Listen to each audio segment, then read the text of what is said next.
We back, baby. Go ahead and hit that subscribe button right now so that you don't miss a thing. You are now tuned into the system behind the system.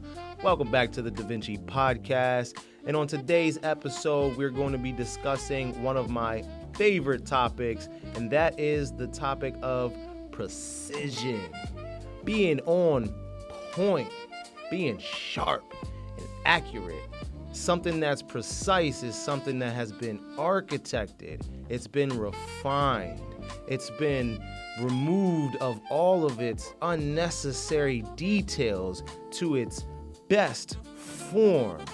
We're going to unpack what precision is, what it looks like, why it's important in these days and times. Because right now we are in the era of precision.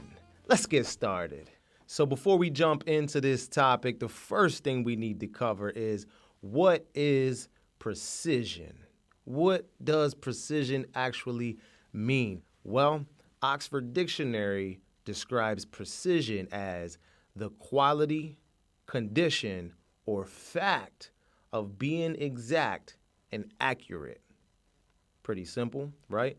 It also says marked by or adapted for accuracy and exactness.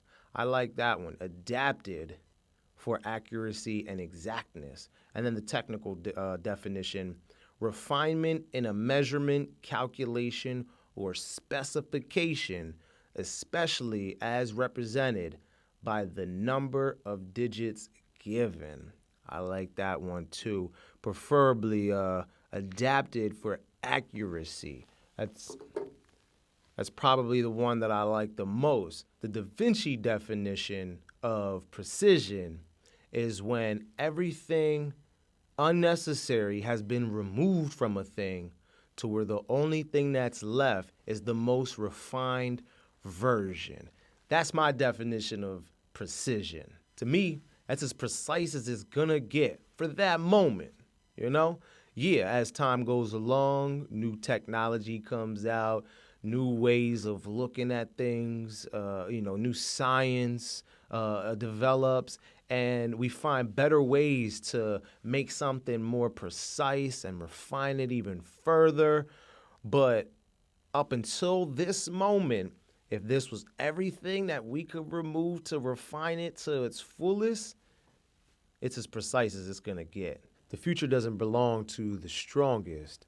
It belongs to the most strongly organized. And it doesn't belong to those who are applying the most effort. It belongs to those who are applying the most precise effort. If you can calculate the outcome to the T precisely through precision, that's the way to go. If you're trying to get to X and you have a plan that's going to get you right there, that's precision. We want to hit the bullseye every single time. And there's a way to architect that we hit it smack dab in the center every single time. It's measured. It's calculated. We should always be in a refinement state. That's the forever improving mindset, the growth mindset, not stagnant. I get this all the time. People see me in my facility moving things around and adding new things, painting, updating, and changing. And it's kind of like a joke around the facility. What's Neo going to change this week?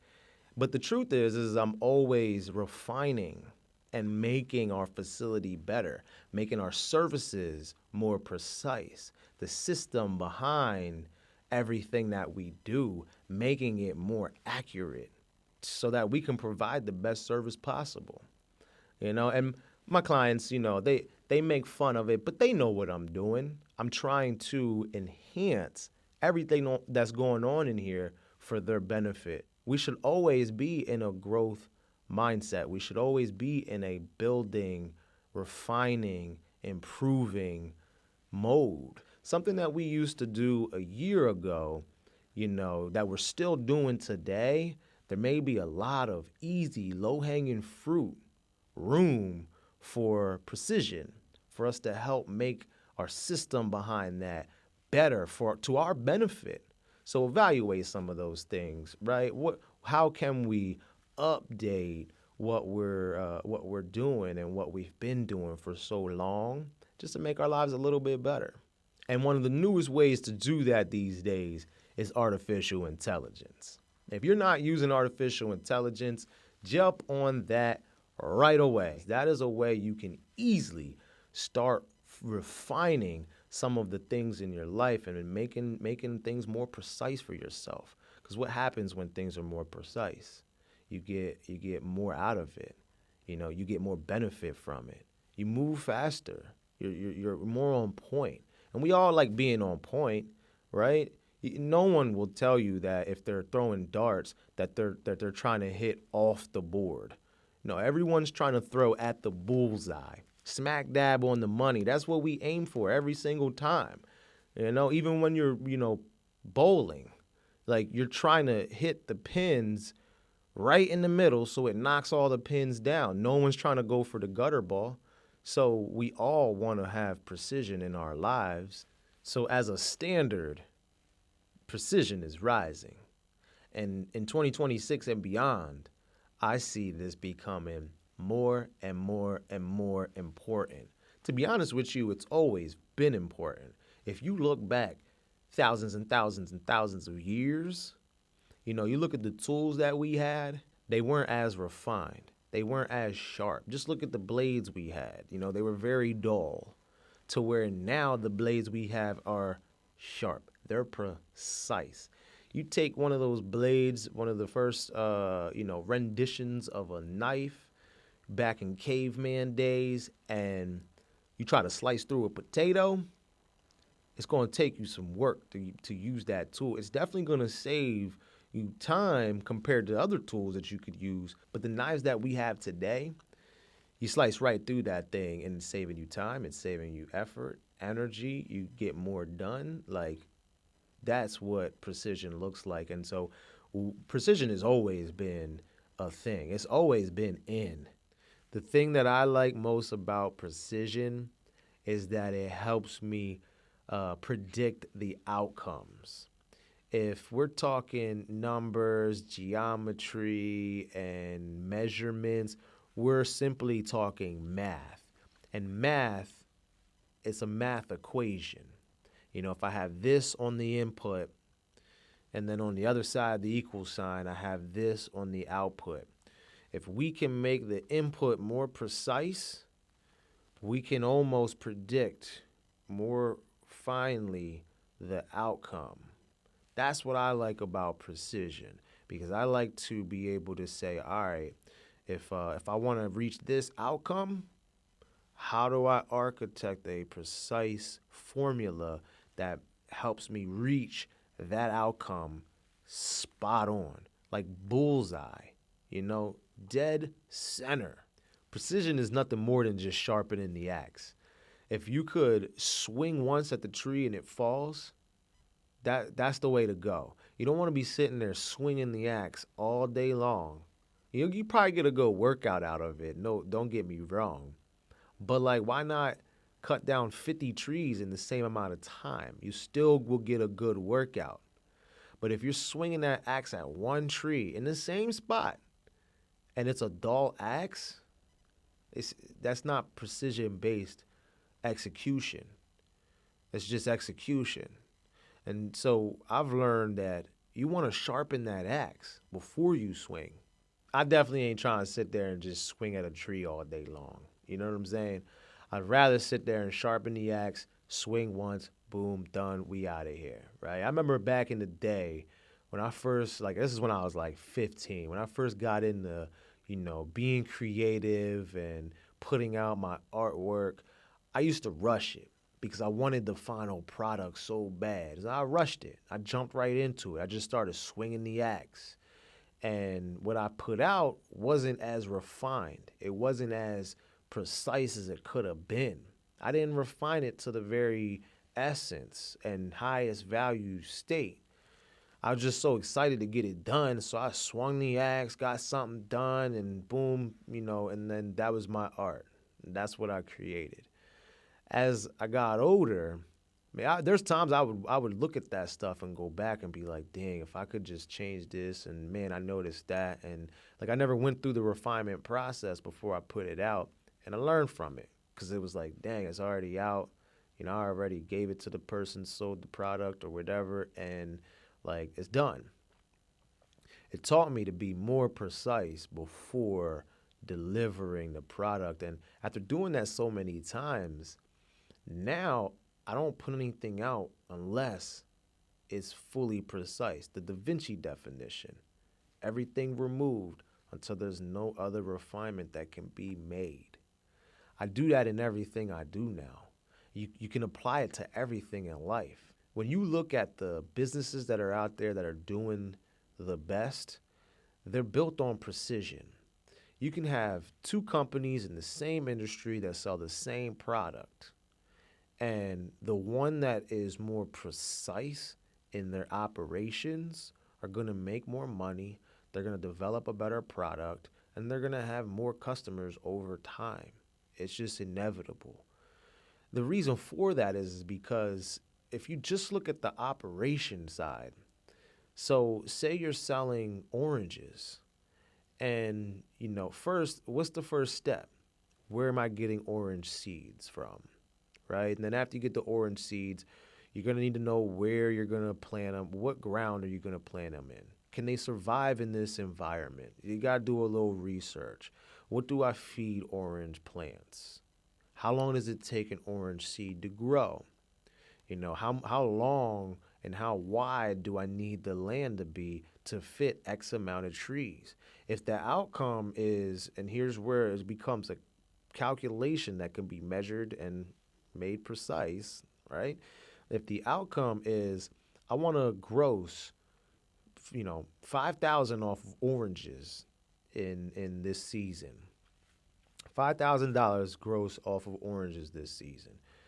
You can reverse engineer that and literally precisely calculate exact amount of trees you're going to need, exact amount of land you're going to need, the equipment you're going to need, the amount of time it's going to take, right? Because you're going to, how many oranges is it going to take to sell 5,000 growth profit? You're going to need to know how many oranges, how many trees, how much land, what equipment, how many seeds. From start to finish, you can architect the entire system precisely to where you end up with 5,000 gross profit. The companies who do that, and there's a lot of data that has been collected out there now that we can use to our advantage to be able to create a system that can be very refined and precise so that the outcome in the end is what you're looking for. If you want to turn that up to 50,000, well, just change the formula. I need this many trees now. I need this many seeds. I'm going to plant these trees. If I need 100 trees, well, how do I spread those 100 trees out? And then that's going to determine how much land you're going to actually need. Where in the world do orange trees grow best? If you're trying to, where do you go to sell the oranges? What market buys oranges at the best price? Versus these types of oranges, those types of oranges, higher quality oranges. I mean, you name it. You can architect that precisely to get the exact outcome you're looking for. And you can do that in every aspect. So we're in the era of precision. Precision is highly important. Any outcome that you're looking for, you should be focused on precision first. The before the actual work. You think of the great Michelangelo, when he was sculpting David, which is by far one of the greatest pieces of artwork that we have in this world. He was looking at the stone, and it was just a stone at that point. And he had a vision in his mind, and he chiseled away and carved away until it was precisely what was in his mind, the thought that he had, the idea of how it should look. And when that came about, it was precisely what he had in mind. So that wasn't random. It was vision, then removal. Keyword removal. He had to cut away to reveal the essence that was in the stone. I think one of his great quotes is, "I saw the angel in the marble and I carved away until I set it free." Beautiful, right? That's precision. Now, when you talk precision, remember, we're talking geometry. We're talking architecture. And since we're talking those things, we are also referring to structure. So you look at one of the skyscrapers, the biggest skyscrapers that are out there, and if that structure isn't precise, if it's not properly aligned, it will fall apart. And it's the same thing in the human body, which happens to be my favorite thing to engineer because it's the most complex architecture on earth. It moves, all right? It's alive. No other architecture is actually alive. No other structure is living. But the human body, it's a mix of multiple subsystems into one system that's so complex that it's a challenge. And I love precisely architecting and engineering the human body for better biological function. So when you talk about aligning the structure of the human body, you have to address the new emerging science of biotensegrity. If you haven't heard of that before, go check it out. But I'll tell you what it is right now. Biotensegrity is simply tension and compression working together. So compression are when two things are kind of pushing up against each other, right? That's compression force. And then tension is when two things are pulling apart something. So you create tension when you pull something apart, and you create compression when you push things together. That pushing and that pulling, those forces are tension and compression, and together they make up tensegrity, which, as it shows in the body, is biotensegrity. Bones are not the primary structural component in the body like we used to think it was. You know, back in science class, I remember in, I think it was ninth grade science, my science teacher in the back of the class, he had like a model skeleton that showed, you know, just the skeletal system. And it was bones connecting to other bones, and then, you know, like the torso connecting to the hips, hips connecting to the femur, connecting to the knee, then connecting to the tibia bone, all the way to the feet. And it made you think that bones connect to other bones. Well, we didn't have that right. They're actually bones, no bones connect to other bones in the body. There's not one bone that connects to another bone in the body. And actually, when something is bone on bone, we know that that's not good. So when you really think about it, bone on bone is not a good thing. We don't want bone on bone. We know that already because that's painful. Things are rubbing together. We try to knock it to that state in our body, right? So that tells you right there that there is no bone on bone in the body. What's happening though is that the bone connects to other bone through fascia. Fascia is what's sitting in the middle, and it's sitting on every side of the bone. So bones are suspended inside the fascial network, just like every other tissue, cell, organ, and structure inside the body. It all fits inside the fascial system, suspended through this tensionous network. So when you have too much tension over here, or not enough compression over here, the system and the structure is misaligned. And then you can realign by balancing the tension and compression and balancing the body's structure so that it redistributes load more evenly across the entire system. That way, that whole 100 pounds isn't just building up at the hip and now you have a hip injury, or just building up at the knee and now you have a knee injury. That 100 pounds gets distributed through your whole body. The knee may only feel 10, 15 pounds of that 100 pounds of force, which is much more doable for the knee The other knee may be 10, 15 pounds, and then the rest is distributed, and the work is actually taken by other parts of the body. It's like teamwork. You're telling your body to handle this load through teamwork. So bone is not the main structural component in the body. The fascia system is. This is our body's main structural component. You know how you know it's the main structural component? Because the main structural protein in the body resides in fascia, and that's the collagen protein. It's becoming more popular. Why? Because we are in the era of precision. So collagen is more than just a powdered supplement. By the way, if you're looking for a really good collagen protein, the best on the market right now is Organifi Collagen.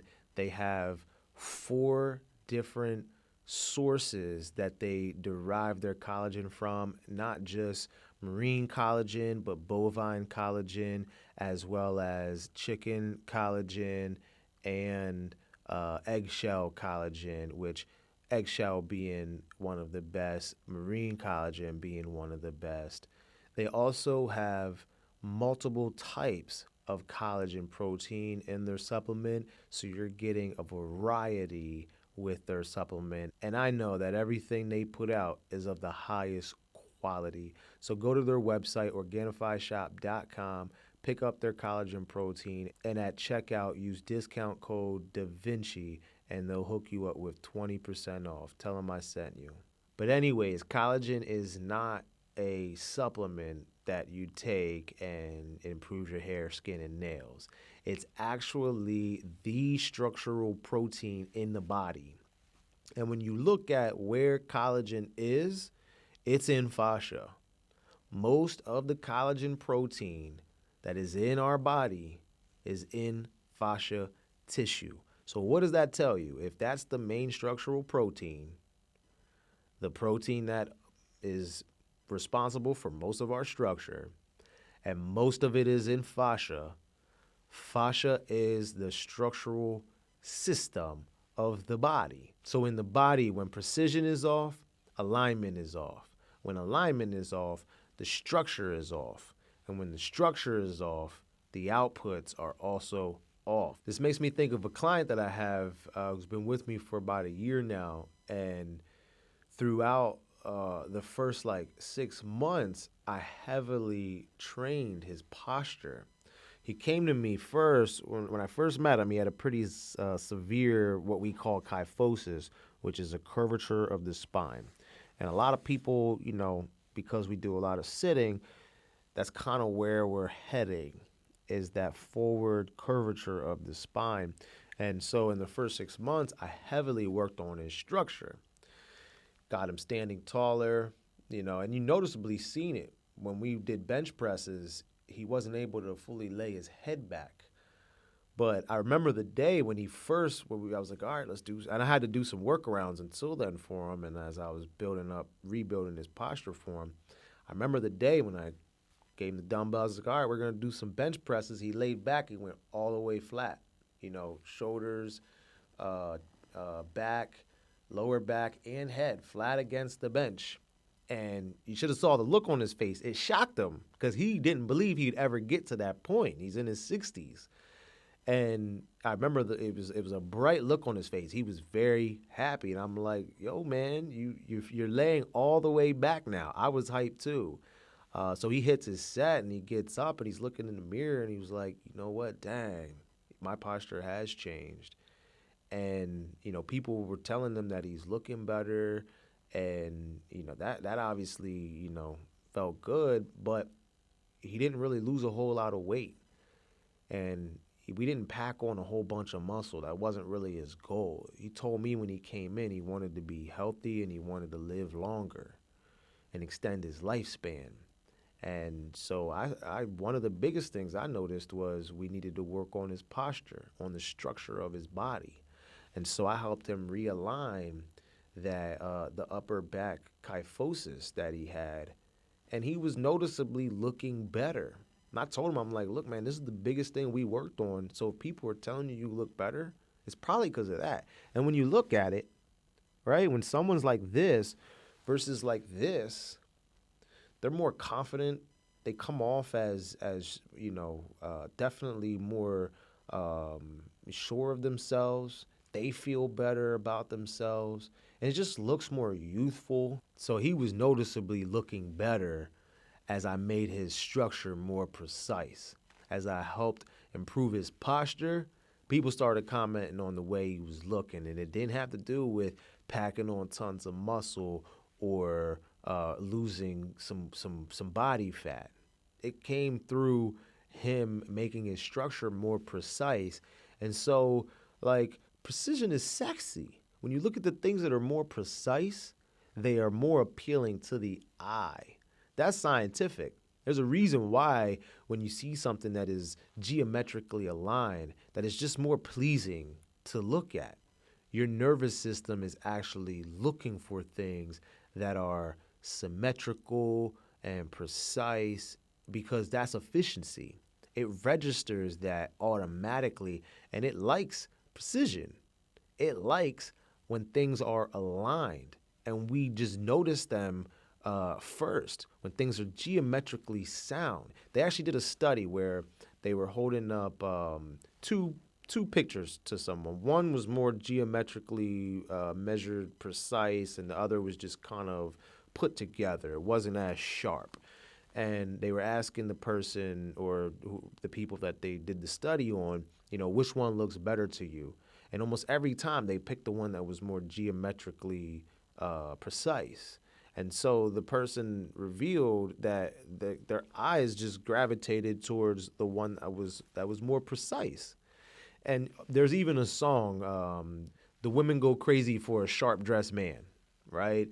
He's not a dull dressed man. He's not a whatever dressed man. He's not a just thrown together dressed man. It's a sharp dressed man. That means he's precisely dressed. He has precision in his attire. Like, that's sexy. The women go crazy for it. So precision is sexy. Let me help make your structure more precise, more aligned. Yeah, we're going to lose some weight while we're at it. We're going to build some muscle, but we're going to get your posture aligned and structurally precise because precision is sexy as well, my friend. All right, so now I got to hook you up with a takeaway. That way there's something you can actually begin to put into practice as soon as you finish listening to this podcast. And today what I have for you is 3 ways that you can improve your body's precision in its structure. I'm going to keep it real simple. I had a mentor when I first got started in this industry. They told me, keep it simple, stupid. Now, they weren't actually calling me stupid, or maybe they were because I just got into the industry. Well, guess what? I'm not stupid anymore. But anyways, we're going to keep it simple today. All right, there's many ways you can improve the precision of your body's structure. But here are 3 things you can do right now. And number 1 is hydrate. Drink more water. Yes, nutritionists recommend 50% of your body weight in ounces minimum. So if you weigh 180, that's 90 ounces of water every single day. When the body is hydrated, you're less stiff, your fascia is more elastic, and things aren't as tight. So hydration is a very easy one to begin already improving the structure and precise alignment of your body's architecture. We're keeping it simple today. And number 2 is just to move more, right?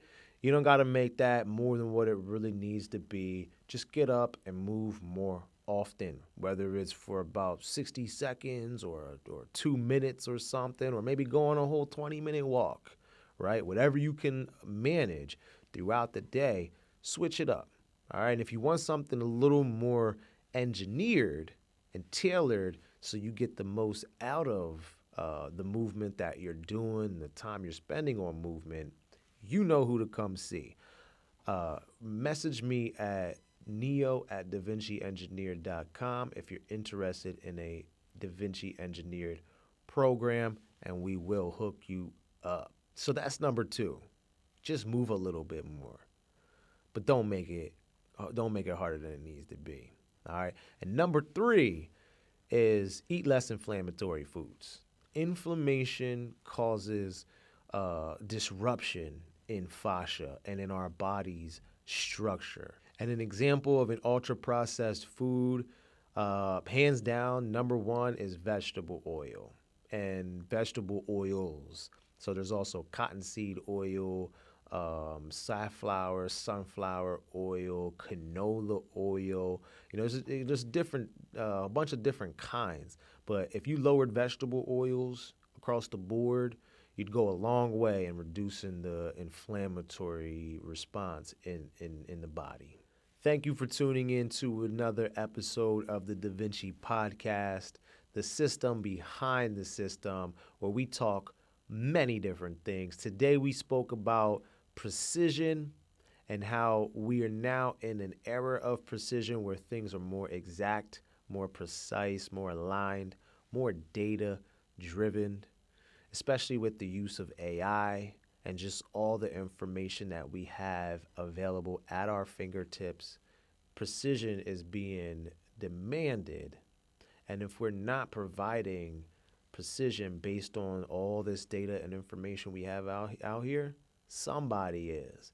And their system is going to be better. Their system is going to win against ours. So we got to be precise too. We have to actually enter into this era with a precise way of thinking about things, planning before we execute.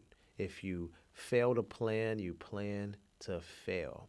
Well, if you succeed at planning, you're planning to succeed. It's the same thing. Precision is nothing more than planning with data-driven and intelligent thinking. If you got something out of this, just send it to someone else for me, and I will see you on the next episode of the DaVinci podcast.